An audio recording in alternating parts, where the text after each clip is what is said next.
Hello students, this video is about rocket propulsion, which is another application of law of conservation of linear momentum.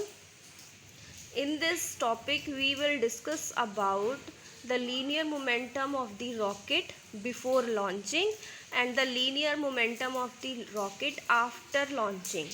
According to law of conservation of linear momentum, both are equal. So let we discuss with the help of this small diagram.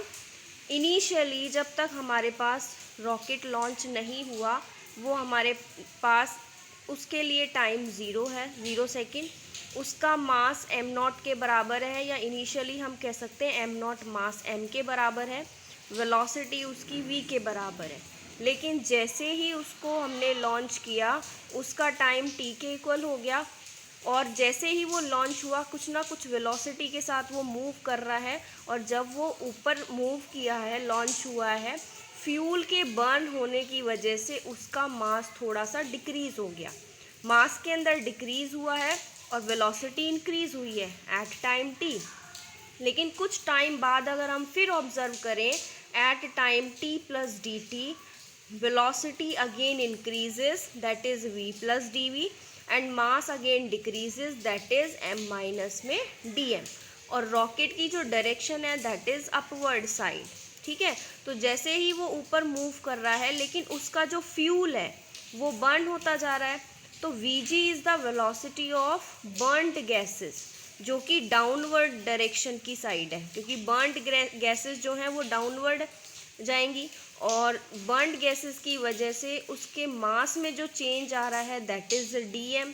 But rocket move कर रहा है above side, तो दोनों की direction opposite हो गई, तो हम यहाँ पे माइनस Vg लेंगे आगे इक्वेशन में. So according to law of conservation of linear momentum, momentum को हम डिनोट करते हैं P से, which is the equals to the product of mass into my velocity. तो इनिशियली जो इस रॉकेट का मोमेंटम था that is mv, and finally after launching at time t plus D T, इसका जो मोमेंटम है that is m minus D M into V plus D V, plus dm जो कि स्मॉल चेंज उसके मास में आया है ड्यू टू बर्नट गैसेस की वेलोसिटी की वजह से, जो कि अपोजिट डायरेक्शन में. सो प्लस dm इंटू में minus Vg. Here negative sign shows the velocity of the burnt gases Vg is in vertically downward. So अब हम इस इक्वेशन को ओपन करेंगे. Then we have mv is equals to mv plus mdv minus vdm minus dm dv minus vg dm.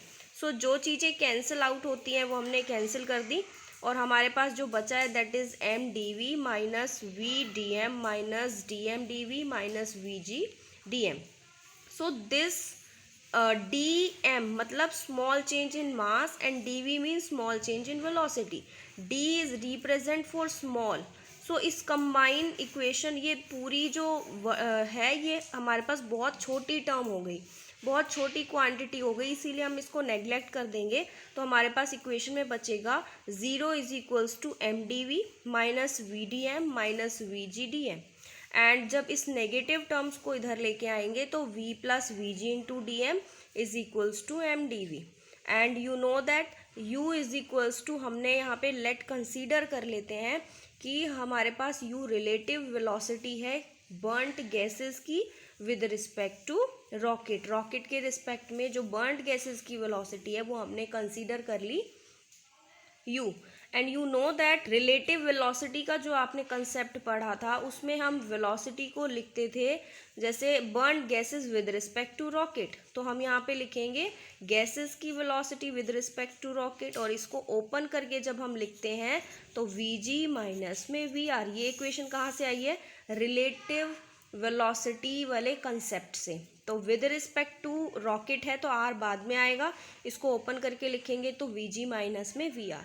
You हमने relative velocity consider किया है burned gases का, तो Vgr की जगह मैं लिख सकती हूँ Ugr, and which is equals to Vg minus में Ug माइनस में Ur. सो Ug यूजी जो कि वेलोसिटी है या वीजी कह सकते हैं, जो कि वेलोसिटी है बर्न्ड गैसेस की, वो अपोजिट डायरेक्शन में, इसीलिए यहाँ नेगेटिव साइन लिया है. And negative of U R is the velocity of rocket जो कि मूव कर रहा है अपवर्ड डायरेक्शन में, that is V. So we have u is equals to minus V G plus V and V G plus V is equals to minus U. This value of V G plus V is used in equation third. अगर हम इस value को इसमें put कर देंगे तो हमारे पास equation बन जाएगी minus U D M is equals to M D V. That is minus U D M is equals to M D we.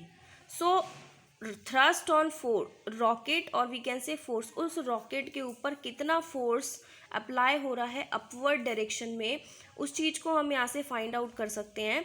हमारे पास इक्वेशन आई है एम डी वी माइनस में यू डी एम, और इस पूरी equation को अगर हम divide कर देते हैं डी सी से डी टी से, then we have m dv by dt is equals to minus u dm by dt, and rate of change of velocity with respect to time is called acceleration denoted by a, and rate of change of mass with respect to time इसको हम as it is रखेंगे.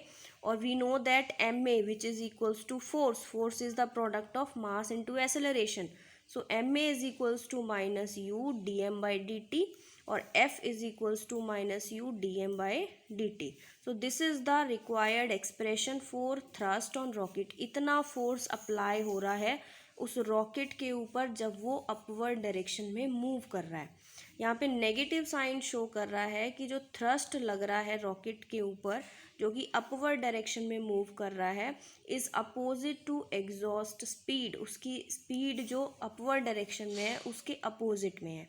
And D M by D T represent time rate of change of mass, मतलब हम कह सकते हैं rate of consumption of fuel, कि कितना फ्यूल जल रहा है जिसकी वजह से उसके मास में कितना चेंज आ रहा है, तो कितना फ्यूल वो कंजप्ट कर रहा है during the motion of the rocket in upward direction. लेकिन अगर हमें वेलोसिटी फाइंड आउट करनी हो कि वो रॉकेट कितनी वेलोसिटी से मूव कर रहा है, then again we use the equation M D V minus U D M.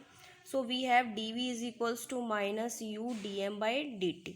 जब हमें वेलोसिटी चाहिए और इस डी को हमें हटाना है, सो डेरिवेटिव को हटाने के लिए हम ऑलवेज इंटीग्रेशन का यूज़ करते हैं. So now integrating this equation both side, जब हमने इसको इंटीग्रेट किया, integrating minus U and D M by M between the limits, जब एम नॉट हमारे पास इनिशियल वेलोसिटी थी और एम हमारे पास इनिशियल मास था, एम हमारे पास फाइनल मास है, वी नॉट हमारे पास इनिशियल वेलोसिटी थी, वी हमारे पास फाइनल वेलोसिटी है. तो ये तो हो गई हमारे पास लिमिट ऑफ इंटीग्रेशन. जब हमने इसको इंटीग्रेट किया between the limits V nought to V into D V is equals to minus U. U is a constant for D M, so इसको हमने बाहर लिख लिया minus U M nought to M D M by D M is equals to, इसका integration करेंगे which is equals to V which is equals to minus U. 1 by M into D M का integration होता है log base E M, तो log M between the limits M nought to M. जब हम इस upper limit और lower limit को solve करेंगे तो upper limit minus lower limit is equals to minus U log base M, upper limit log M minus में log M nought, that is v minus v naught is equals to minus u log base e m minus में log base e m naught, and we know that log a minus log b उसको हम लिखते हैं log a upon b. लेकिन already यहाँ पे minus sign है बाहर, इसीलिए मैं इस टर्म को आगे लिख दूँ और इस टर्म को पीछे, तो ये नेगेटिव साइन रिमूव हो जाएगा. That is v minus V naught is equals to U log base E M naught, जो कि नेगेटिव साइन था, बाहर नेगेटिव होने की वजह से पॉजिटिव हो गया, एंड ये पॉजिटिव है, बाहर नेगेटिव होने की वजह से नेगेटिव हो गया. And log A minus log B is equals to log A upon B. And equation हमारे पास जो आ गई that is v is equals to V naught is equals to u log base E M naught upon में m. So इस v naught को इधर लेके जाएंगे तो v is equals to v naught plus u log base E M naught upon में m. So initially rocket will be at rest. Initially rocket की velocity कितनी थी? 0, क्योंकि जब तक वो लॉन्च नहीं किया था तब तक वो रेस्ट पोजीशन पे था. लेकिन बाद में उसकी कितनी वेलोसिटी आई? u, जब इनिशियल वेलोसिटी को हम 0 पुट कर देंगे तो उसके लिए जो वेलोसिटी आएगी at an instant of time t, v is equals to u log बेस e एम नॉट अपॉन में m. और जब इस log बेस e को हम log 10 में चेंज करेंगे देन हम यूज़ करेंगे ये वाला formula, that is 2.303 u log base 10 m not upon में m. So this is the required expression for velocity of the rocket at any instant of time. So जिस burn out speed की हम बात कर रहे हैं और जिसको हम डिनोट कर रहे हैं vg से, जो कि अपवर्ड डाउनवर्ड डायरेक्शन में है opposite to the motion of the rocket.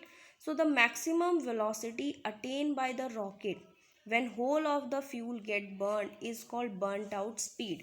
जब वो सारा फ्यूल जल जाएगा तब रॉकेट की स्पीड सबसे ज़्यादा होगी, क्योंकि उसका मास बहुत ही कम होगा. और उसी स्पीड को हम बोलते हैं बर्नड आउट स्पीड. उसको डिनोट करते हैं वीबी से. अगर बर्नड आउट स्पीड को मैं वी कंसीडर करके चलूँ और मास ऑफ कंटेनर को m is equals to M R consider करके चलूँ, तो ये मेरे पास जो इक्वेशन पहले 11th आई है which is equals to burned out speed is equals to 2.303 u log base 10 m not upon में mr. mr is the mass of container. So rocket are used to pick up satellites for their orbiting when whole of the fuel is burned. जब सारा fuel complete burn हो जाता है तब rocket का use उस satellite को pickup करने के लिए यूज़ होता है. And the rocket and the satellite reach to its orbit and starts revolving around the earth due to gravitational force of earth. So अगर न्यूमेरिकली यूज़ हो तो log बेस 10 की वैल्यू 1 होती है, log बेस 10 100 की value 2 होती है, log base 10 2 की वैल्यू 0.3010 होती है. सो this is the second application of law of conservation of linear momentum, that is rocket propulsion, and it's all about rocket propulsion and these values used numerically for solving numericals.